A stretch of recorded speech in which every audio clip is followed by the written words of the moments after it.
Olá, iniciando mais um programa Diálogos com Vanderlei Nunes. E hoje nós temos um convidado aqui para dar o que falar, hein? Que é o Ulicélio Valente, que é pastor e coordenador acadêmico da Faculdade Batista Equatorial. Muito bem. Ulicélio, seja bem-vindo, querido, ao nosso programa, que agora é seu também. E Ulicélio, aquela história, é muito importante a gente entender, porque conhecer as pessoas, no caso você, que eu sei que você tem um currículo bem grande, né? Muita coisa você tem feito, muita produção na área teológica, e que tem ajudado muita gente, inclusive a própria instituição batista. E hoje você está como coordenador acadêmico do curso de teologia, que está abrindo para outras áreas, que a gente vai falar sobre isso também, né? Muito bem. Mas deixa eu te perguntar, antes de você começar a falar, deixa eu fazer mais uma perguntinha aqui, que é, como é que se deu esse teu envolvimento com a Bíblia e, claro, consequentemente, a área teológica que você tem estudado tanto e produzido tanto?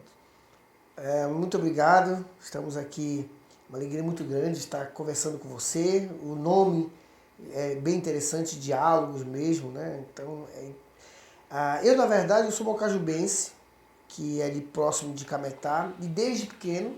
Ah, é de Bocajuba. Sou de Mocajuba, cidade terra dos notáveis, conhecida, né, ali com Cametá. Então você está respondendo bem, né? Terra dos Notáveis, né? É conhecida como terra dos notáveis. Você está respondendo bem, então, né? Aí o que acontece? Eu cresci dentro da igreja batista, mas desde os 15 anos, precisamente, eu entendi que eu seria professor. Então eu sempre gostei de dar aula, eu já comecei a dar aula com os 15 anos lá, aulas particulares, alfabetizei muitas crianças e tudo mais. Só que eu era das exatas, eu era autodidata em matemática, eu sempre gostei muito de cálculo. Até hoje não, mas até hoje que eu digo assim, eu gosto de matemática, mas um tempo atrás eu ainda dava aula particular de matemática aqui. Então eu sempre fui da área das exatas. Mas um amigo me convidou ali, ele morava ali no Jaderlândia, passei um tempo ali com ele, e falou assim, vamos ali na Caixa Econômica? Caixa Econômica que ficava ali do lado do seminário, que hoje tem uma loja de eletrodoméstico ali. E eu fui com ele. E no meio do caminho, a pé ali, vindo do Jaderlândia, ele falou, olha, aqui é o Seminário Batista. Eu disse, Seminário Batista, o que faz aí? Ele falou, estuda teologia. E naquele instante eu senti assim, um desejo de dizer, teologia? Teologia é o quê? Perguntei para ele. Ele falou, não, estuda a palavra de Deus, a pessoa estuda a Bíblia. Ele falou, e aqui é o melhor seminário que tem. Mas você já era da igreja? Já era da igreja batista, mas eu não conhecia aquilo, né? Às vezes o batista ele não conhece tudo aquilo que faz parte da sua igreja. E naquele dia, no finalzinho de 2009, eu entendi que eu me interessei. Que idade? Eu tinha 19 anos, exatamente. E eu vim para Belém, o meu pai tinha me matriculado na escola da Marinha, para ir para a Marinha Mercante, aquela coisa toda. E eu também queria fazer matemática. Eu já estava fazendo, naquela época, o chamado Procel, e da Federal e da UEPA também. Tinha o seu... Só que eu abandonei e falei, não, quero saber, eu vou aqui nesse seminário. Entrei nesse dia. Deixa eu só entender uma coisa aqui e colocar uma situação que eu me lembrei aqui. Tem um amigo meu que ele disse que porque você começou Exato. nas exatas, sim, né? E depois foi para a área, vamos colocar assim, mais... humanas, das letras. Interessante isso. Você gosta, mas está mais voltado para a área das humanas, né? Tem um amigo meu que ele diz que quando o cara é muito inteligente, ele diz que o cara é um matemático. Eu sei que isso veio bem a calhar em você. Você é um verdadeiro matemático. Fulano é um matemático, quer dizer, o cara é inteligente. Porque, na verdade, tem uma coisa que eu uso da matemática para tudo, que é a matemática está em tudo, como está a psicologia em tudo. Em tudo. Então eu sou muito lógico, e eu acho que isso às vezes é até uma dificuldade, porque eu não sou bom nas áreas humanas. Sempre foi uma dificuldade. Então eu tive que me desenvolver muito na área das humanas. Imagine se você fosse bom, né? Porque eu sempre gostei muito de matemática. Então você atribui até onde você já chegou de estudo, você agora está fazendo doutorado, né? Você já tem um, né? Não, eu faço 2 doutorados. Ah, você faz 2 ao mesmo tempo. Isso. Eu tinha entendido que você tinha um já. Olha, é até matemático mesmo, né? Você faz 2 ao mesmo tempo. Sim. De quê? Todos os 2 teologia, só que um é internacional e o outro é a PUC-Rio aqui. Então, é um doutorado que tem um polo aqui no Brasil, mas que é dos Estados Unidos, com a sede em Orlando, na Flórida. Tá certo. Pois é, então você está nessa área aí, mas dominava muito bem era a matemática. Isso. Sempre gostei muito. Dei aula de matemática, eu tenho até vários documentos que eu dei aula no cursinho, enfim, ministrei muita aula. Inclusive, um testemunho brilhante que eu tenho é do Teroné, que eu cheguei lá e botei uma placa que eu dava aula de matemática. E uma das minhas alunas não suportava matemática. Eu disse, eu vou fazer você gostar de matemática. Eu passei um tempo com ela, voltei, ela ia entrar no primeiro ano do ensino médio, aí eu voltei para a 6ª série. Eu comecei a ensinar matemática para ela. Depois de um ano, eu recebi um e-mail, eu tenho o contato dela aqui. Ela me deu a notícia, me agradeceu, porque ela hoje é formada em matemática. Rapaz, eu estudei matemática porque tinha que estudar. Nunca gostei de matemática, acho que eu vou falar com você, para você fazer um curso. Aí ela... Para você me ensinar, para ver se eu começo a gostar de matemática. Pois é, ela não só passou a gostar de matemática, como realizou o meu sonho, porque eu queria ser professor de matemática. E ela não gostava de matemática e se formou em matemática. Aí hoje eu digo para ela, você vai me dar aula de matemática? Eu disse, não tem como. Mas eu não sei se hoje eu conseguiria desenvolver tanto bem a matemática como anteriormente, mas eu sei muita coisa, eu gosto muito. Sim. Então nesse dia eu decidi perguntar na portaria como é que fazia para estudar teologia. Ele me disse, olha, só amanhã, vem aqui, tudo, venha de calça, tal horário. E eu fui no outro dia saber as informações do seminário ali equatorial. Em dezembro ia começar as inscrições. E hoje ainda tem que ser de calça ainda? Pelo menos à noite é. Aí eu fui, me matriculei nesse ano, no finalzinho de 2009. Quando chegou no início de 2010 eu comecei teologia. E no início, no finalzinho do primeiro semestre, eu disse pro meu pai que eu ia deixar tudo, não queria mais a marinha, que eu ia largar o curso que eu estava fazendo, eu ia só continuar o de informática, e também que eu não ia mais dedicar meu tempo na área das exatas e ia migrar para das humanas. Então foi assim, essa transição.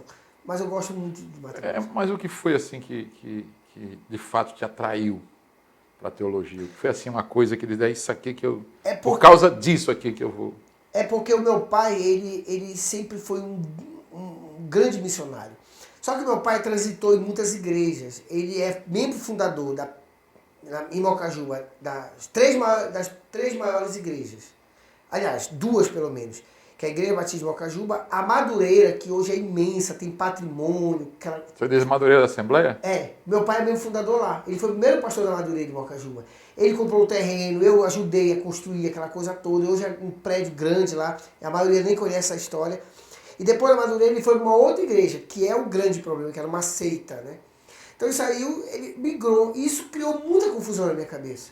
Eu sempre fui muito próximo do meu pai, então era muita cultura, muita religiosidade envolvida. Foi até a nossa conversa que a gente teve agora há pouco. Então, aquilo me criou a seguinte dúvida. Bem, para onde é que nós estamos caminhando? Que igreja é certa? Ou que religião é certa? Ou, já que nós temos essa ideia de que a Bíblia é o livro que leva tantas igrejas a interpretar e a criar uma série de teologia, por que não estudar ela?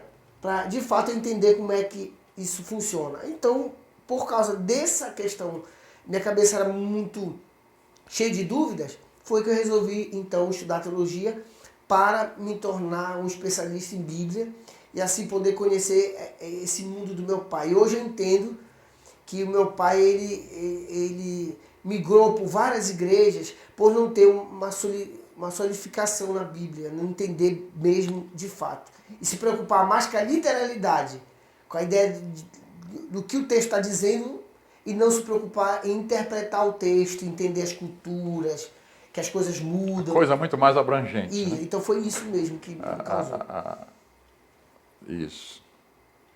É uma coisa bem interessante que eu quero colocar aqui, é o seguinte, que a gente até conversou um pouquinho sobre isso em off, mas dentro da situação, você tocou aí, que as pessoas não conhecem Mas para um conhecedor,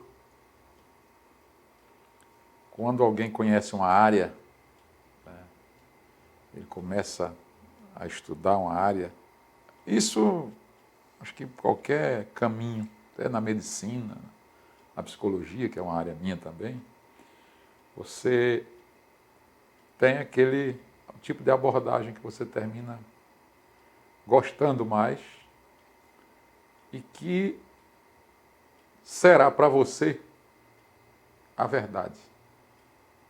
E as outras não serão tão verdade assim. Como, por exemplo, na minha área, eu também sou da teologia, mas sou psicólogo, a minha cognitiva comportamental, ela tem um pouco da psicanálise. Mas por que eu não fiz psicanálise? Eu quero até fazer uma pós em psicanálise, alguma coisa assim. Mas eu tive muita aula de psicanálise na faculdade. Foi o que, se fosse para ser influenciado pelas aulas, teria sido. Mas eu nunca fui muito chegado, porque ninguém fica com raiva, hein? Os psicanalistas aí. É porque eu sempre vi algo assim que, naquele tempo, quando eu estava estudando, o que me fez tomar a decisão de não ir por esse caminho, foi que eu sou um cara muito prático, e eu vi assim o que eu posso chamar de muita Teoria. Viagem. E uma coisa assim muito parecida com fé. Eu digo, fé eu já tenho. Eu vou entrar em outra coisa que também é no campo da fé, praticamente. Então, claro que há uma teoria profunda, não estou aqui. Há uma teoria, o próprio Freud, tantos Lacan e tantos outros. Mas, naquele primeiro momento, a coisa veio para mim nesse sentido. Eu digo, não, eu não quero. Eu quero uma coisa prática. E fui ver uma referência que nós temos no mundo ainda dos Estados Unidos, e eu fui ver qual era a abordagem psicológica mais conceituada e mais, nem conceituada, é a que é mais usada, que as pessoas mais iam para ela e que o norte-americano mais gostava, até o povo, de ir atrás, cognitiva comportamental. Porque ela tem um pouco da psicanálise, mas ela tem muito essa questão do comportamento. Né? E aí eu fui para essa área.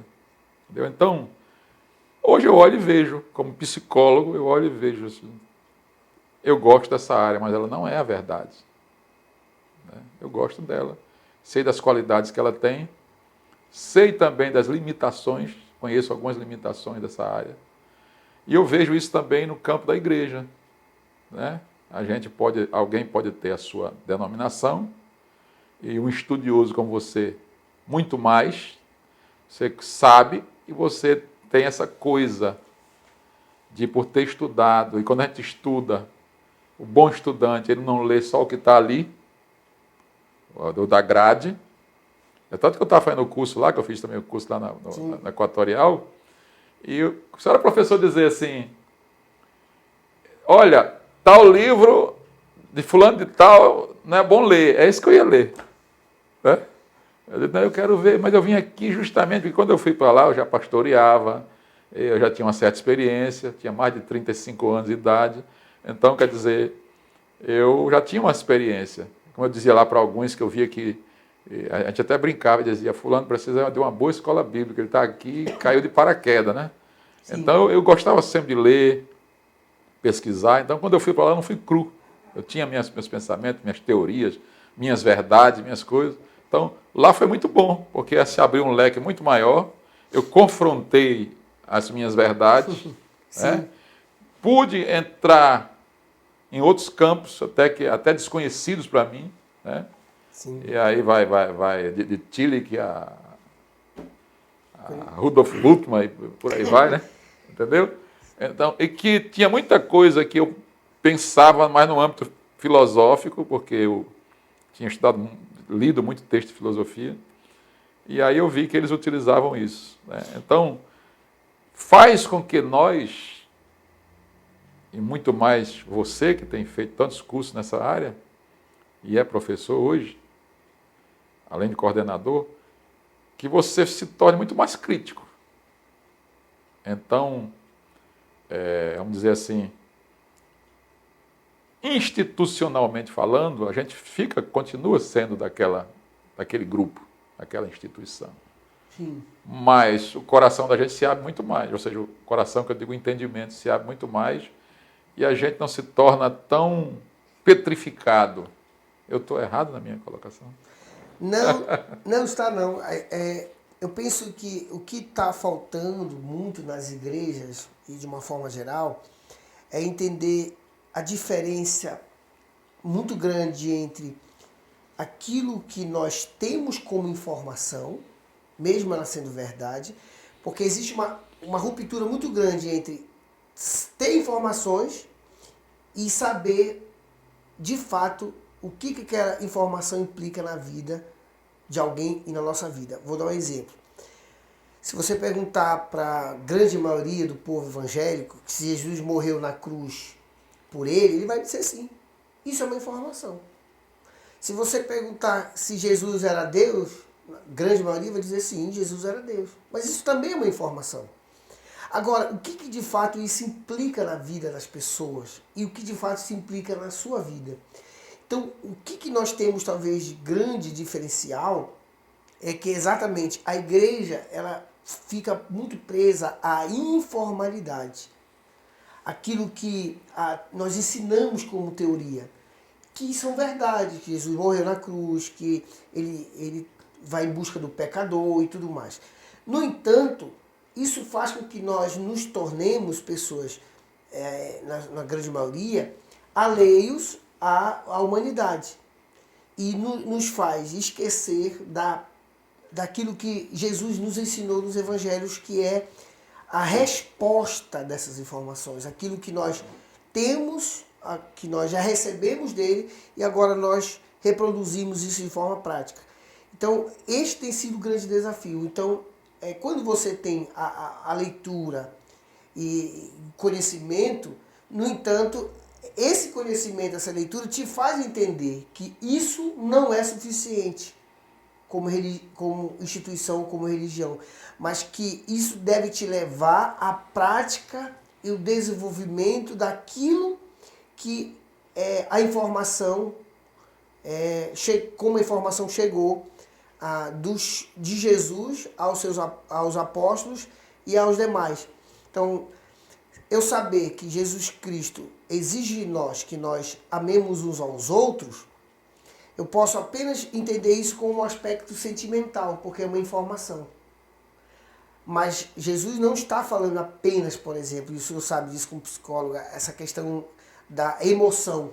Ele está falando também de estender a mão, de ajudar, de cuidar. E às vezes há um entendimento chamado intelectual, mas é aquela coisa, como se diz lá com relação à parábola do filho pródigo, ele caiu em si. Quando você cai em si, que você vê que aquilo é uma verdade para a sua vida, eu acho que é aí que muda tudo. E é perigoso.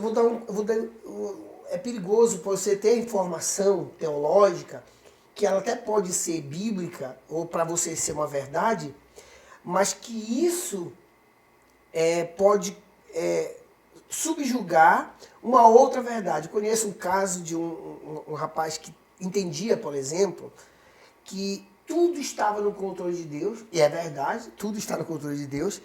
Ele também entendia que nada podia ficar escuro diante de Deus, isso também é verdade. Ele entendia também que tudo que acontecia era porque Deus o permitia ou Deus decretava, isso também é verdade. Aconteceu um caso que ele caiu um grande pecado, e ao ser questionado, diz, não, mas era a vontade de Deus que eu caísse em pecado. Eu disse assim, meu Deus, aonde ele foi arrumar essa teologia? Então, entre algumas verdades, ele quebra uma grande verdade. Que negócio é esse que Deus faz a gente pecar? É aquela história que eu digo sempre, pessoal, é o seguinte, eu brinco até com relação a isso, eu digo, olha, vamos criar o gato nesse momento. Ele não existe, vamos criar o gato. Criamos o gato. Aí eu pergunto para o pessoal, o que é que o gato faz? Mia, toma leite, é preguiçoso, não sei o quê, pega rato. Criamos o gato. Soltou ele aqui. E aí ele tem a natureza felina dele. E aí aparece um rato. O que é que ele vai fazer com o rato? Ele vai pegar. Porque esse é um gato raiz que eu estou falando, né? Gato mesmo. Então ele pega o rato e come, devora o gato devora o rato. A pergunta é, quem fez o gato? Fui eu, Deus, no caso. Mas quem comeu o rato? Foi o gato. Então Deus fez, mas a responsabilidade de ter comido é do gado. Então acho que responde essa questão aí. Que o cara quer se desresponsabilizar, colocando algo que foi ele que fez. Não, Deus te fez a mim, fez a você, mas a responsabilidade é sua. Exatamente como eu disse. Então, você se tornar muito obsoleto e viver apenas das informações faz com que você tenha uma vida mais institucionalizada e religiosa do que propriamente voltada para o reino de Deus. Então, o reino de Deus ele é maior do que a instituição. As instituições elas são importantes, elas fazem parte de nós, elas são necessárias, inclusive, mas o reino de Deus é maior do que isso. O reino de Deus é bem maior. E esse é o reino de Deus que é aquilo que Jesus mandou a gente viver. Assim como a instituição também. Como disse Jesus, não estar longe da verdade. É verdade. A gente vai para o intervalo aqui. Eu estou falando hoje, com muito prazer, aqui com Ulicélio Valente, pastor, professor, coordenador acadêmico da Faculdade Batista Equatorial. Nós vamos falar sobre a coordenação. Já, já. Aguenta aí.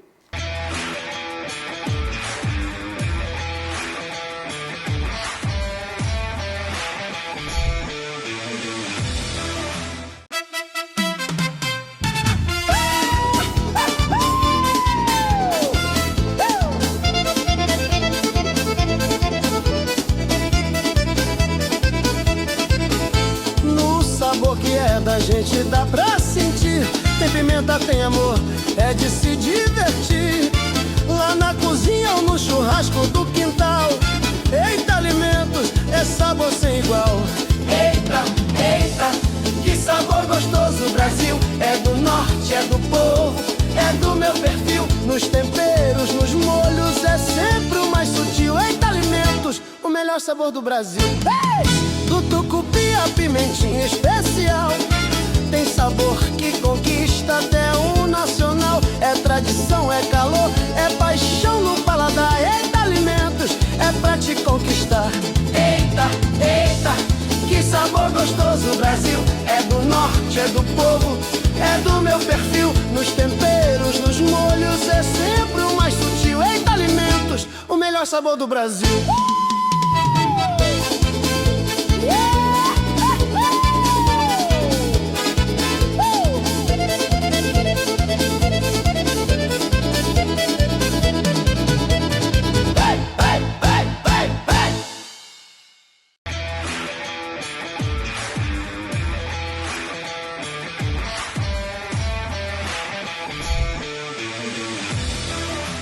De volta com seu programa Diálogos com Vanderlei Nunes, trazendo hoje aqui o nosso querido Ulicélio Valente, pastor e coordenador acadêmico da Faculdade Batista Equatorial, também professor, pesquisador e outras cositas mais.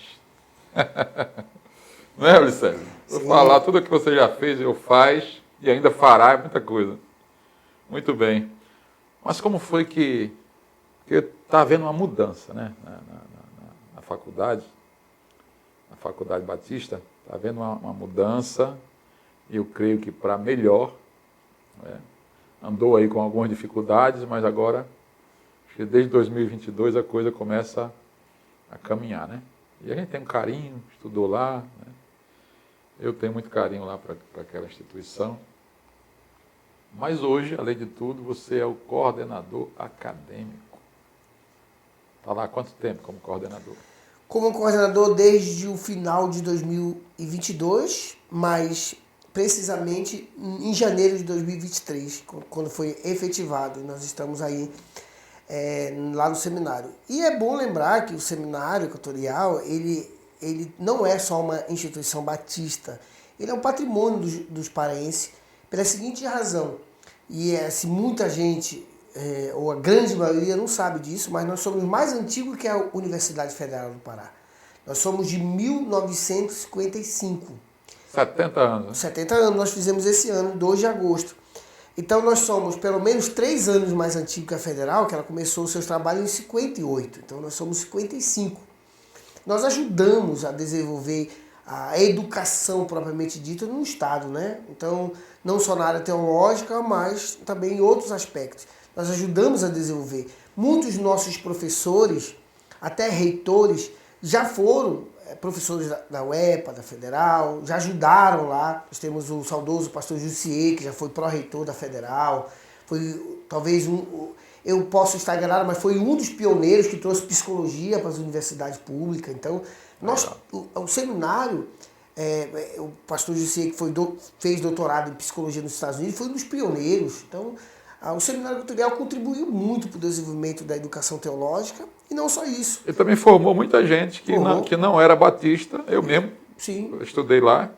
Tantas pessoas aí boas estão aí trabalhando no ministério. É porque sempre foi o foco nosso de entender que nós trabalhamos por reino. É verdade que nós somos uma instituição confessional batista, Sim. Nós temos o nosso viés batista, nós não abrimos mão dos nossos princípios e tudo mais, mas é uma casa aberta para todo mundo que queira estudar. Porque, na verdade, o grande foco nosso é levar as pessoas a terem uma visão alta das Escrituras, uma visão em amor e respeito pela palavra de Deus, e um amor e respeito pela questão denominacional, não batista em si, mas a sua denominação, o valor que ela agrega a você como pessoa. E estudar os textos bíblicos com seriedade, né? Eu sempre ouvi, desde adolescente que eu comecei a me interessar por Bíblia, estudar, que desde que eu morava em Salvador, que o seminário na ocasião, que depois virou até faculdade, era o melhor. Sempre a ideia de que o Seminário Batista era o melhor do Brasil, né? O que nós tínhamos de melhor, e eu acredito que ainda continua tendo essa visão de que se não é o melhor, é um dos melhores que nós temos no país ainda. Eu posso dizer que é o melhor por um aspecto. É porque melhor, ele pode ser relativo para muitas pessoas. Obviamente disso, eu como psicólogo sabe melhor do que eu. Só que a questão de ser o melhor é pela visão que nós temos do que é a igreja, do que é o reino e do que é a Bíblia. Então, isso é o diferencial. Para nós, não existe coisa mais importante do que as Escrituras como única regra de fé e prática. Então, o que determina a vida de uma pessoa em todas as áreas é a palavra de Deus. Segundo, a importância do que é a igreja local, seja ela qual for.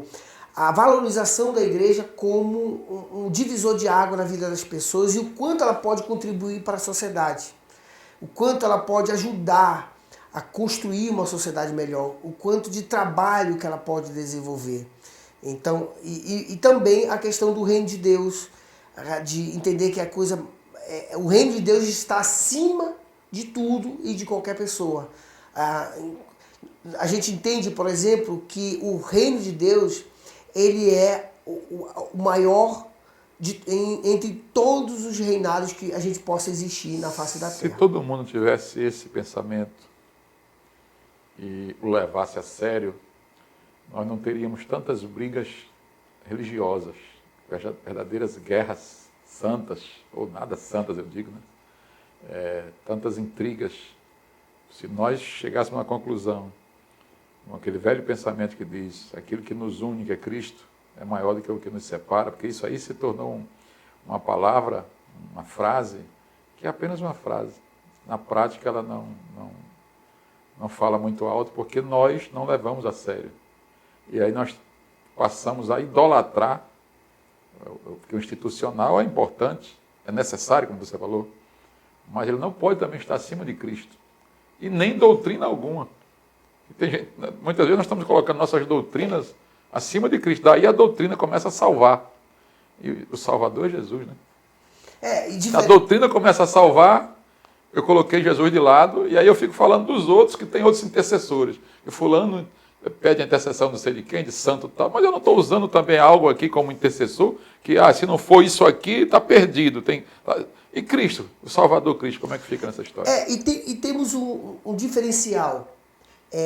O que, por exemplo, me fez ser batista e amar a denominação e a instituição tem a ver com a sua história. Nós somos pioneiros em muita coisa ao redor do mundo que outras denominações copiaram. E que bom que copiaram.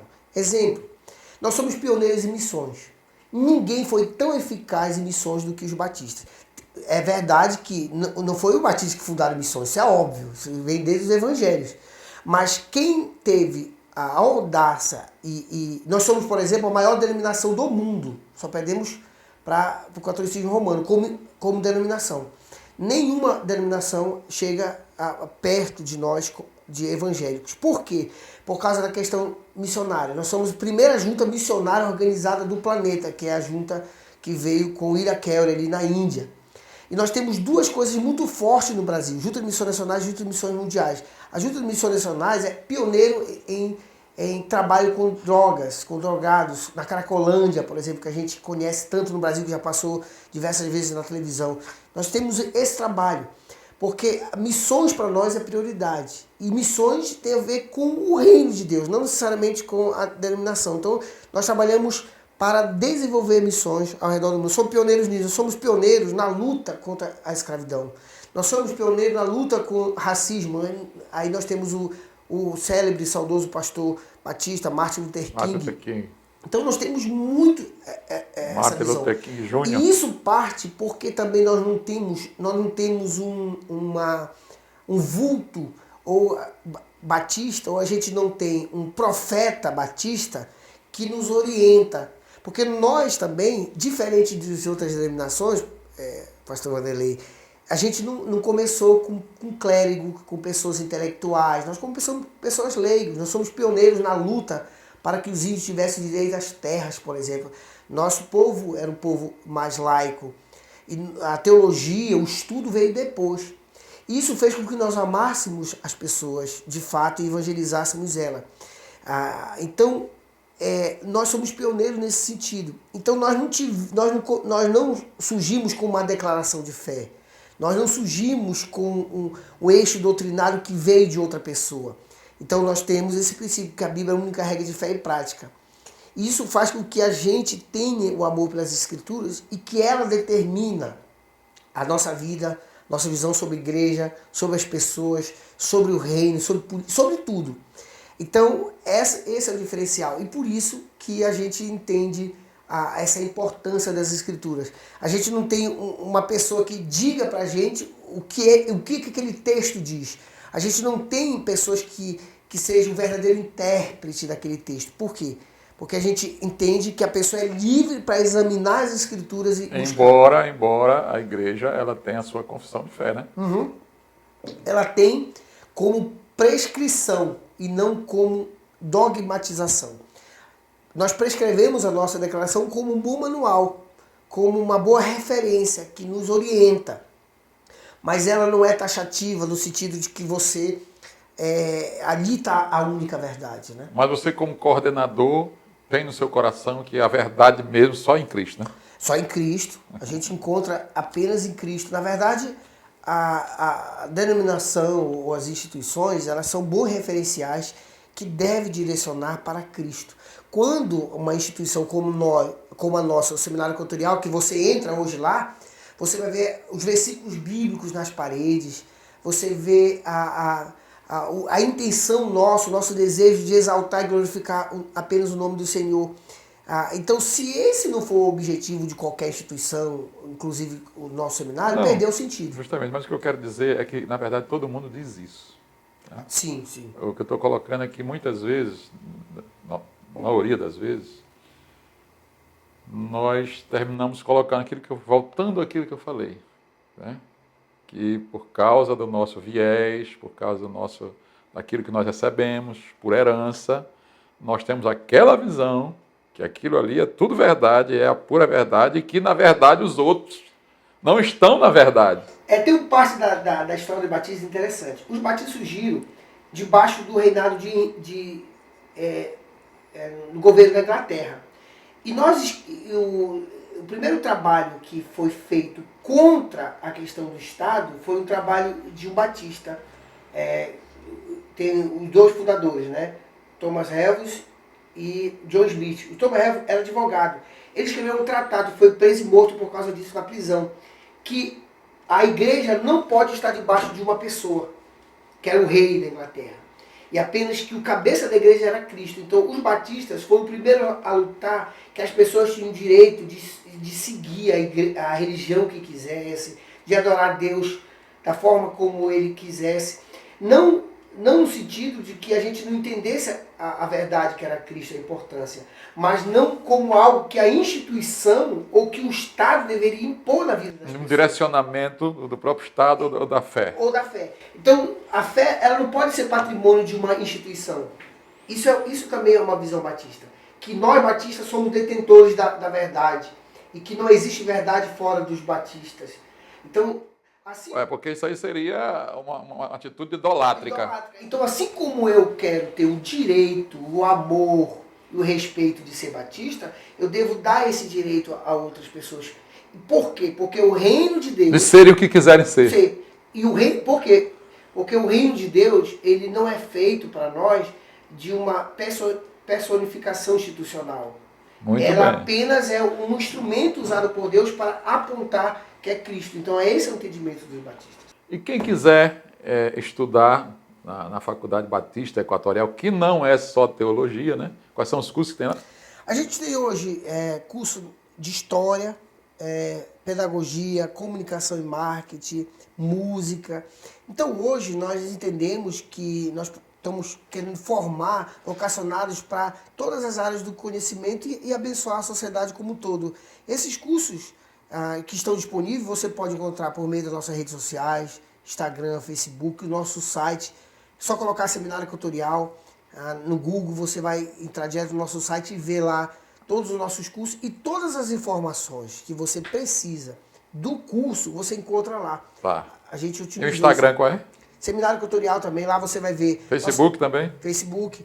Você vai ver viagens missionárias, professores, alunos, testemunho dos alunos, ex-alunos, alunos egressos. Então você vai poder ter a oportunidade de conhecer também a história do seminário. Você falou aí de vocacionado não é só teologia, claro, porque qualquer coisa que você faça bem feito está glorificando a Deus. Né? E esse é o entendimento que nós temos hoje, avançando em todas as áreas do conhecimento para abençoar a sociedade como um todo. Nosso curso de pedagogia, para você ter ideia, ele tem homeschool, que é uma coisa muito particular. Então a gente tem atendendo, e história é focado em história da igreja, então a gente tem de ensinar a história, mas também com viés cristão. Então é um diferencial estudar hoje no nosso seminário. Você que é vocacionado, você pode procurar qualquer um das nossas redes sociais e a gente vai entrar em contato com você. Ulicélio, prazer muito grande falar com você. Falei aqui com o Ulicélio Valente, pastor, coordenador acadêmico da Faculdade Batista Equatorial.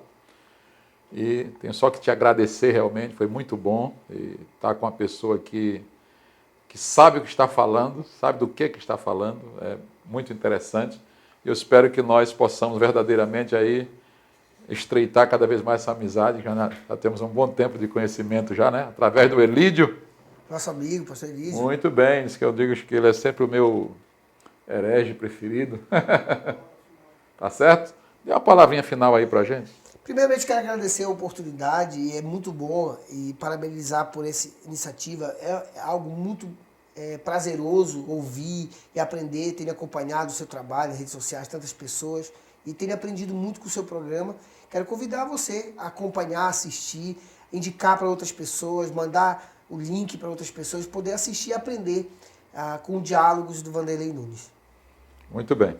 Falamos aqui com o Ulicélio Valente, pastor, coordenador acadêmico da Faculdade Batista Equatorial. Espero encontrar você no próximo Diálogos com o Vanderlei Nunes. Um abraço, até lá.